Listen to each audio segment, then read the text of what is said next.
दिनै जोङो मिरु दुलाराय बर' फरायसा आफाद आरो चिरां जिल्ला दुलाराय बर' फरायसा आफाद लोगोसेयै जिथि दुवार दख'रा दुलाराय बर' फरायसा आफाद जथायै बे चिरां जिल्लानिनो सिङाव थानाय रुनिखाता ओनसोलनि बे थाइखाजरानि जे राइन' स्पर्टिं क्लाब एन्ड लाइब्रेरि बे प्लेग्राउन्डआव जोङो दंफैयो। दंफैनायनि गुबै जाहोना जाहैबाय जे बे प्लेग्राउन्डआव दुलाराय बर' फरायसा आफादनि जेनाखि आन्डार 13 फुटबल टुर्नामेन्टनि जिखिनि फाइनाल जेनाखि जोबथा गेलेनाय बादायलायनाय बे फोथारावनो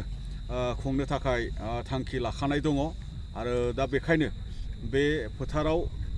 जिखिनि फाइनाल गेलेनायखौ खुंफुंनांगौनि थाखाय दिनैनिफ्राय खामानि मावनो थाखाय साखाफारा खालामनो दिनै फोथारखौ जोङो मोजाङैनो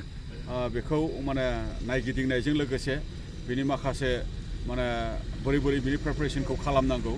बेखौ मिरु दुलाराय बर' फरायसा आफाद चिरां जिल्ला आरो जिथि दुवार दख'रा हिसाबै जोङो बेवहाय जोङो जुथुमदों। दा बे गेलेनायनि गेजेरजों जोङो उन्दै जिखिनि गेलेनाय बादायलायनाय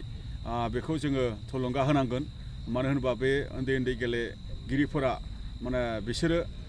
स्टेट लेभेल गेलेहैगोन बा बिथांमोना नेशनेल लेभेल गेलेहैगोन आरो बेबायदि गेलेहैनांगौनि थाखाय जों दुलाराय बर' फरायसा आफादा बिनि मोनसे प्लेटफर्म आरो बिनि मोनसे वेखौ जोङो खालामनानै होनो थाखाय जोङो नाजाबाय थादों। दा बेखायनो अक्ट'बरनि 18 अक्ट'खालि जानो गोनां जिखिनि मोनसे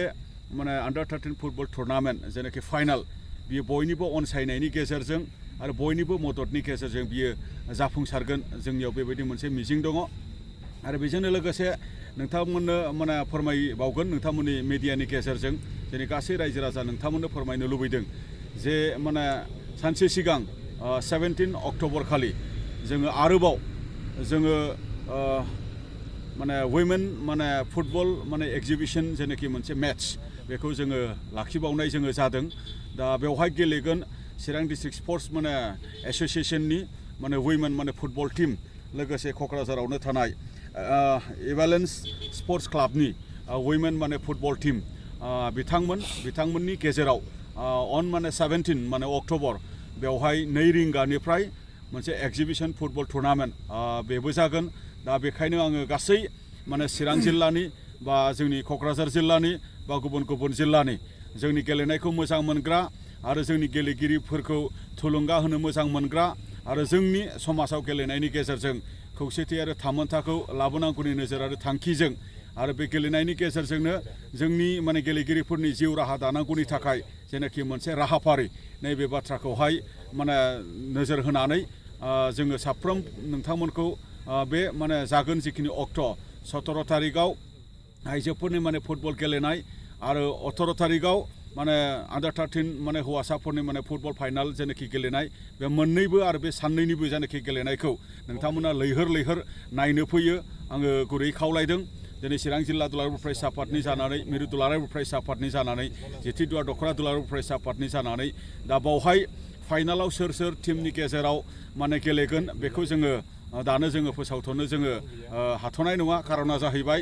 8 थारिखआव मोनसे सेमि फाइनाल जागोन तामुलपुर जिल्लानिनो नाग्रिजुलि मोनसे फोथाराव आरो बेबायदिनो 15 थारिख अक्ट'बराव धेमाजियाव आन्डार 13 फुटबल टुर्नामेन्टनि सेमि फाइनाल जागोन। आरो बे सेमि फाइनाल गेम मोननैनिफ्राय देरहाबोनाय जिखिनि टीम बे टीमनि गेजेरावनो जे जोंनि आसामनि गुबुन जिल्लाफोरनि मोननै जिल्ला जिखिनि बे जिल्लानि गेजेराव बे थाइखाजरा गेलेग्रा फोथाराव फाइनालखौ जोङो नायनो थाखाय जोङो दिनै नेनानै दङ। दा जों दुलाराय बर' फरायसा आफादनि बेयो मोनसे लाखानाय थांखिखाय बेखौ जोङो मोजाङै मोजां खुंफुंनो थाखाय जोङो दिनै सिगांदों आरो बेयाव जाफुंगोन होनोब्ला रायजो राजानि अनसायनाय रायजो राजानि मदद आरो वेल उइशार्सफोरनि मदद आरो हेफाजाबनि गेजेरजों जाफुंगोन। आरो बे हाबाफारिखौ जाफुंहोनायनि गेजेरजों जों उन्दै गथ'साफोरखौ जोङो गोजौ थाखोसिम लाना थांनांगौनि थाखाय बयबो जेन ओंखारबोयो बयबो जेन थुलुंगा होनो फैयो आं बेखिनि बाथ्राखौनो नैबे थाइखाजरा जोंनि राइन' स्पर्टिं क्लाब एन्ड लाइब्रेरिनि फोथारनिफ्राय आङो दिनै खावलायहरदों। गोजोन्थों।